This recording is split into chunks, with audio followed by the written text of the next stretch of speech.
Our mission to the International Space Station is not the only thing that NASA is doing, of course. In fact, we're now less than 1 week away from the next Mars landing. NASA's Mars Science Laboratory with the rover Curiosity is due to land on Mars early in the morning next Monday, August the 6th. You're going to be seeing more coverage of the MSL mission on NASA television as we get closer to landing. That'll include features from the Jet Propulsion Laboratory in California, which manages the mission, as well as here at the Johnson Space Center in Houston, where some of the members of the Mars Science Laboratory team are located. And one of them is here with us today to talk about the goals of that mission.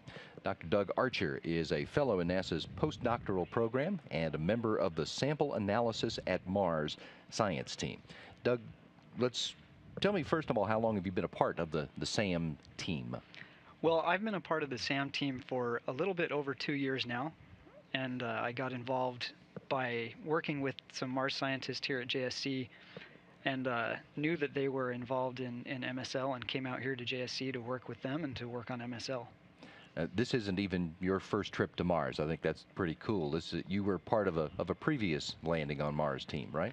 Yeah, I had the amazing experience to work as a science team member on the 2008 Phoenix Mars Scout mission that landed on the northern plains of Mars a few years ago, and I was able to help participate in the build up to the mission and then landed ops and things like looking at sample acquisition and how to get a sample and where to dig for a sample. And we're actually still involved here at JSC in analyzing some of the data that were returned by the TIGA instrument on Phoenix, which is a mass spectrometer that has some capabilities similar to that of the SAM instrument on MSL. Is landing on Mars all we might imagine it to be? I got to say, it's probably one of the most exciting thing that's ever happened to me in my life. It's a nerve-wracking few minutes, but incredibly exciting.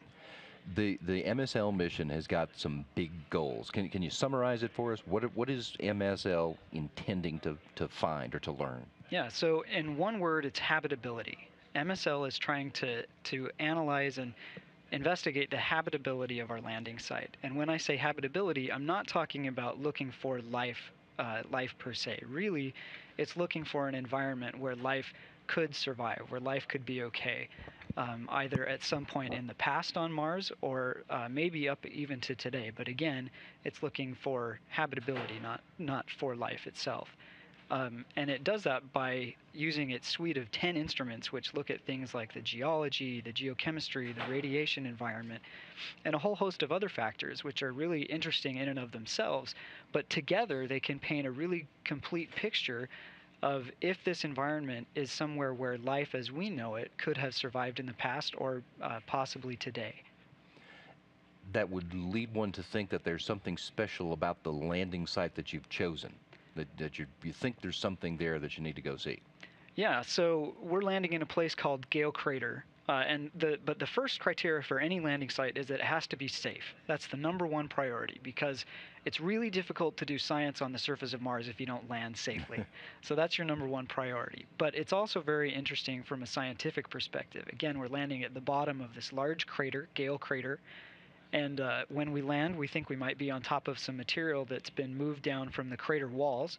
And so even though we don't really have the intention to go see the crater walls themselves because they're so far away, we might get a little glimpse of what's in them just because they're going to be there where we land. How big a crater are we talking about? It's about 150 kilometers or 110, 120 miles across. So this is a very large impact crater. Then after we land, as we look around, we're going to see this huge mountain that's 5 kilometers or 3 miles high in the center of the crater. And it's made up of these layers that were laid down over millions of years of Martian history. So as we move away from our landing site and we drive towards and ultimately up onto this mountain, we'll be investigating hundreds of millions of years of Martian history. And investigating the area between the landing site and the mountain all along the way. Yeah, right? we're the science team is whenever we see something interesting, it's easy to get distracted. So you see something fun, you want to go fun and different, you want to go see what it is. And one of the great things about exploring Mars or exploring anywhere really is that it is exploration, and you find something new and unexpected every time you go, and that's really part of the fun and the reward of doing this. Because right now you don't know what you don't know. Exactly. I mean, everybody comes up with good ideas of what you think you're going to see when you get there, but every single time we've been surprised. Mentioned that you are part of the SAM team. Tell me about the components of that instrument and what it in particular is going to be looking for. Yeah, so SAM is the main goal is to look for organic molecules. But we're also going to be looking for inorganic molecules that could tell you something about which minerals are there. And both of those things really tell you a lot about the habitability of the site. And SAM, at its heart, is a gas analysis instrument. So the first thing that you have to do is get a sample of gas to analyze. And there's one of two ways to do that. The first and the easiest is just to open up the instrument to the atmosphere, take a sniff, measure the composition of the Martian atmosphere, and see what's there. The second is MSL can deliver a sample of rock or soil to SAM. SAM takes the sample and can heat it up to about 1,000 degrees Celsius.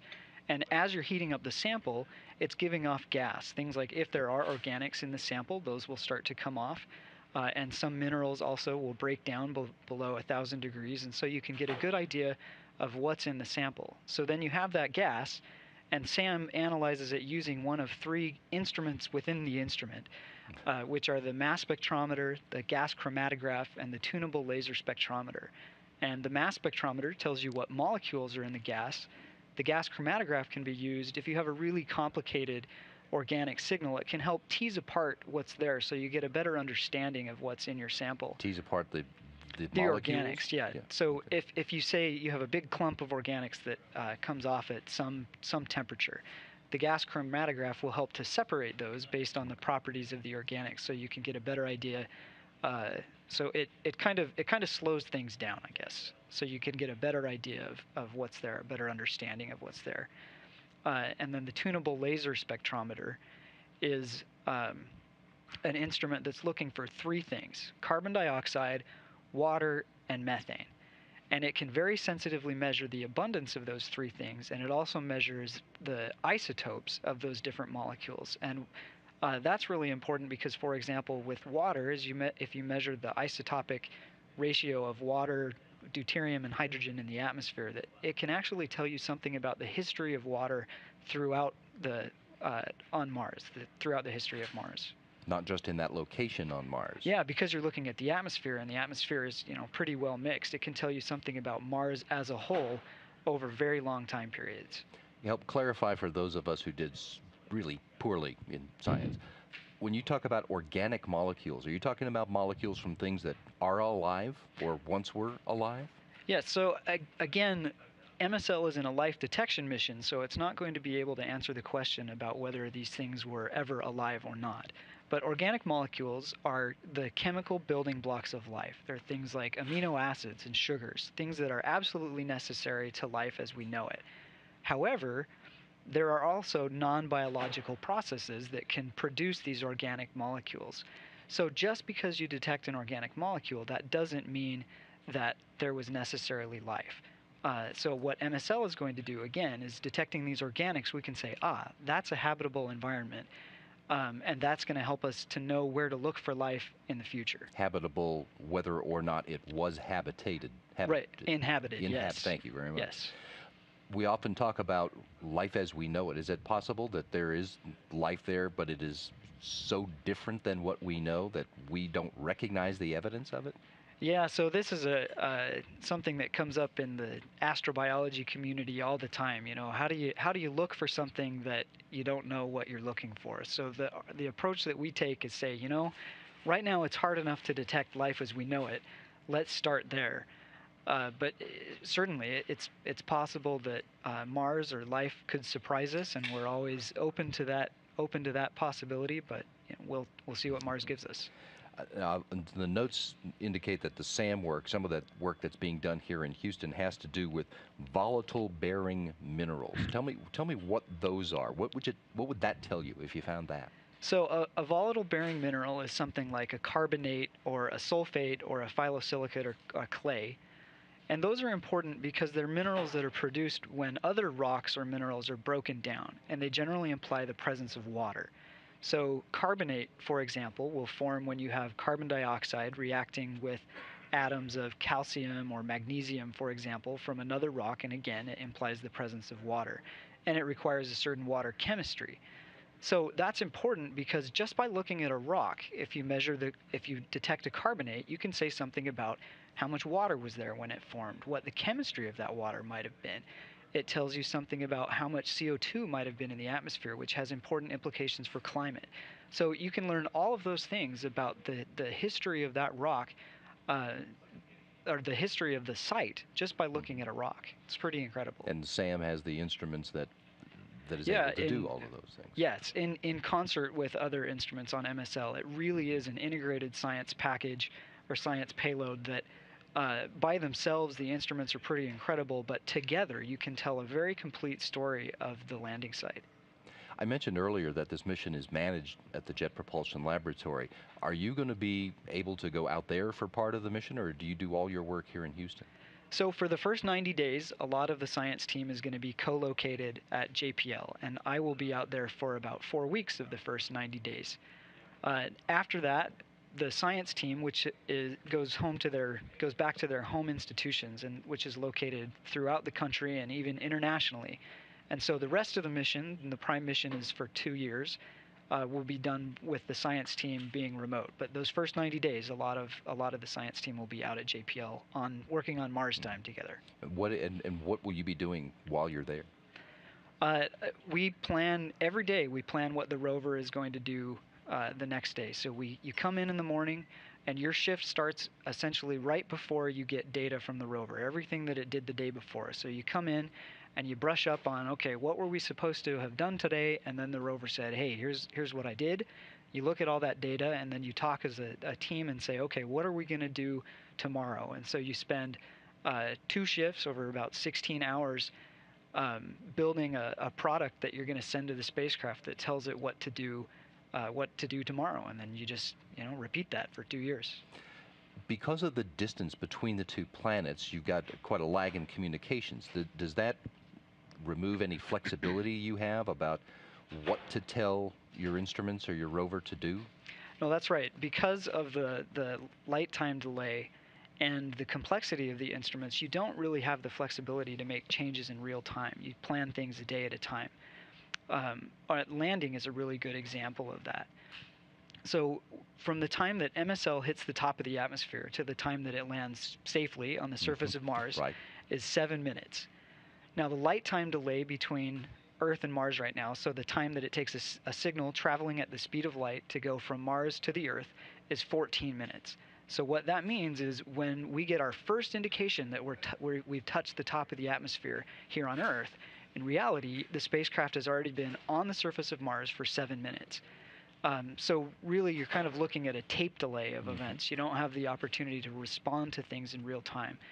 And then again, the way that plays out during operations is that we do most of our communications via the orbiters around Mars right now, which only communicate with the lander a few times a day.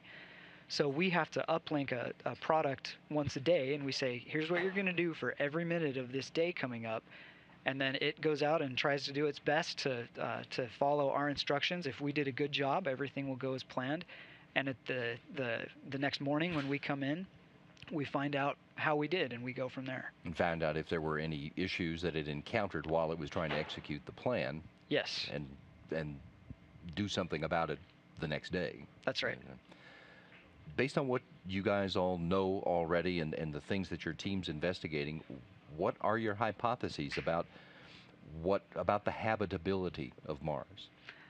Well, I think based on what we know right now, there's kind of some positives and negatives about possible habitability of Mars. That we have some missions that, for example, we've seen a lot of evidence for water on Mars, either in the past or even continuing up today, from the water ice that the Phoenix lander has found, or the abundant evidence of past water that the MER rovers have found, and a lot of orbital measurements that have indicated the past activity of water and possibly continuing up to present day. So that encourages you about the possibilities for life, because water is very important. It's absolutely necessary to life as we know it. But then on the other hand, the Viking mission showed us the Viking actually did carry life detection instruments with it and didn't find anything.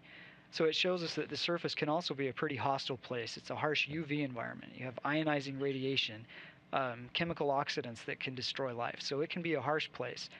But interestingly enough, it's a lot of the things that we've learned about life on Earth have informed our knowledge of the possibility for life on Mars. And life on Earth is really ubiquitous. It's anywhere you go. It's in extremely acidic or salty environments, deep undersea, deep underground in solid rock. And so right now, there's nothing about what we know about life, which has proven itself to be very adaptable, and nothing that we know about Mars that tells you that you can't have life there. You just have to know where to look, and that's the question that MSL is going to answer. It's all very exciting. Looking forward to it. Thanks very much, Doug. Thank Dr. you. Doug Archer is a member of the Mars Science Laboratory Sample Analysis at Mars Science Team.